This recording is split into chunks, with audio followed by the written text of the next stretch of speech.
جو علم سیکھتا اور سکھاتا ہے اور وہ شخص 24 گھنٹہ عبادت میں لگا رہتا ہے تو علم سیکھنے والے کی فضیلت عبادت کرنے والے پر ایسی ہی ہے جیسے میری فضیلت ایک ادنا صحابی کے اوپر۔ سبحان اللہ۔ عظمت قرآن کانفرنس فیضان شریف حضور مفتی سید شاہ فیضان الہدا قادری نعرہ حیدری۔ واہ آپ حضرات محبت سے حضور کی تقریر سماعت کریں۔ السلام علیکم ورحمۃ اللہ وبرکاتہ۔ نحمدہ و نصلی علی رسولہ الکریم، اما بعد، اعوذ باللہ من الشیطان الرجیم، بسم اللہ الرحمن الرحیم۔ اللہم رب زدنی علما، صدق اللہ العظیم، بلغنا رسولہ النبی الامین الکریم، ونحن علی ذلک لمن الشاہدین والشاکرین، والحمد للہ رب العالمین۔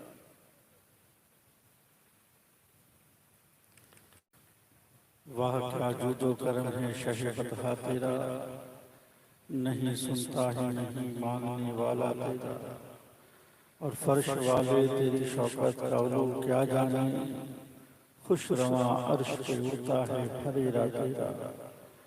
اور میں تو مالک ہی کہوں گا کہ ہو مالک کے حبیب، یعنی محبوب و محب نہیں میرا تیرا، اور تیری سرکار میں لاتا ہے رضا اس کو شفیع،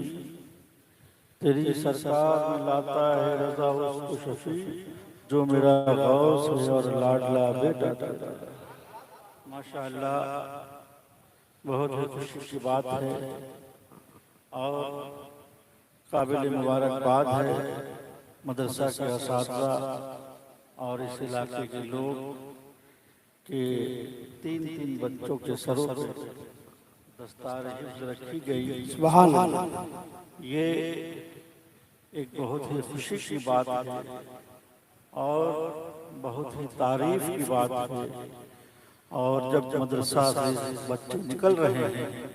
علم حاصل کر کے اور جہاں جہاں جائیں گے یہ لوگوں کے لیے مشعل راہ بنیں گے، لوگوں کو صحیح راہ دکھائیں گے، تو لوگوں کو بھی صحیح راہ دکھائیں گے تو لوگ فائدہ اٹھائیں گے، ان کو بھی فائدہ ملے گا، مدرسے کو بھی فائدہ ملے گا، اور جتنے لوگوں نے مدرسے میں تعاون کی ہے ان لوگوں کو بھی اس کا سبحان اللہ سبحان اللہ اور فائدہ ملے گا۔ حضرات مدرسے میں جب بچے پڑھتے ہیں تو ان کے دل کو نیک بنا دیا جاتا ہے، علم نافع عطا کر دیا جاتا ہے، اور ایک فکر سلیم عطا کر دیا جاتا ہے تاکہ خود کو تو سنوار سکے، ساتھ ہی ساتھ تمام لوگوں کو بھی سنوار سکے، تمام لوگوں کو بھی بتا سکے کہ حق اور باطل کیا ہے، زندگی گزارنے کے طریقے کیا ہے۔ حضرات علم کی فضیلت کیا ہے؟ حضرت عیسیٰ علیہ السلام اٹھائے جانے کے بعد 500 سال تک اہل زمین کا آسمان سے رشتہ ٹوٹا ہوا، جب صدیوں بعد اہل زمین کا آسمان سے رابطہ ہوا تو جو سب سے پہلی وحی نازل ہوئی تو کہا گیا اقرا پڑھو، یہ نہیں کہا گیا عبد میری عبادت کرو، صلی نماز پڑھو، کہا گیا پڑھو، اور اسی آیت اسی وحی کے شروع کے 5 آیتوں میں علم کے متعلق 4 بار تاکید کی گئی، علم حاصل کرنے کے بعد۔ حضرات امام احمد بن حنبل فرماتے ہیں کہ انسان کو کھانا کھانے کی ضرورت 2 بار پڑتی ہے لیکن علم حاصل کرنے کی ضرورت 24 گھنٹے کہ وہ دن بھر علم حاصل کرے، اور سب سے بڑے محدث امام زہری فرماتے ہیں کہ حصول علم سے بڑھ کر کوئی عبادت نہیں۔ ترمذی شریف کی حدیث ہے، آقا فرماتے ہیں کہ اللہ اور اس کے رسول زمین و آسمان کے مکی حتیٰ کہ چیٹیاں اپنے بلوں میں اور مچھلیاں پانی میں علم حاصل کرنے والوں کے لیے دعائیں کرتے ہیں۔ اور ایک جگہ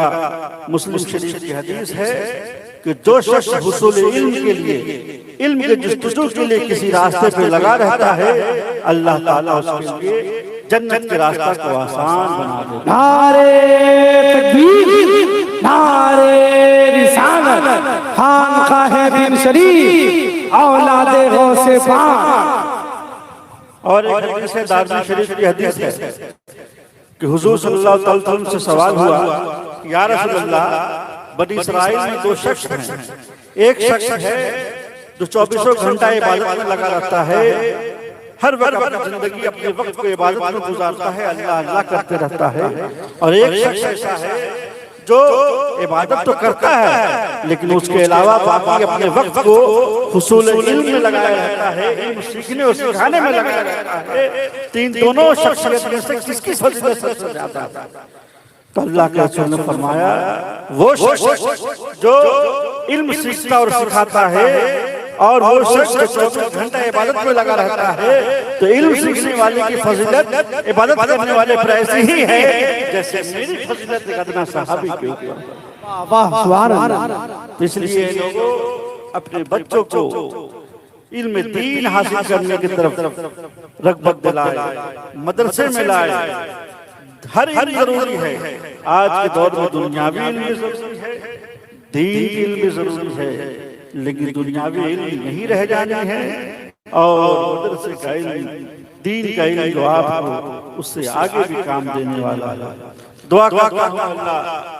ہم سب کو رائے حق پہ چلنے کی توفیق عطا فرمائے، مدرسہ حاضہ کو دن دنی رات کا اپنی ترقی عطا فرمائے، یہاں کے اساتذہ پہ فضل خاص فرمائے، ان کے علم برکت عطا فرمائے، یہاں کے بچوں کو اور محنت کرنے کی توفیق عطا فرمائے، زیادہ سے زیادہ بچے یہاں حصول علم میں لگے، دستار بندی لے کر کے نکلے، اور اس کی فیض، اس کی برکتیں اس علاقے اور اگل بگل کے تمام علاقوں پہ بڑھتی رہیں۔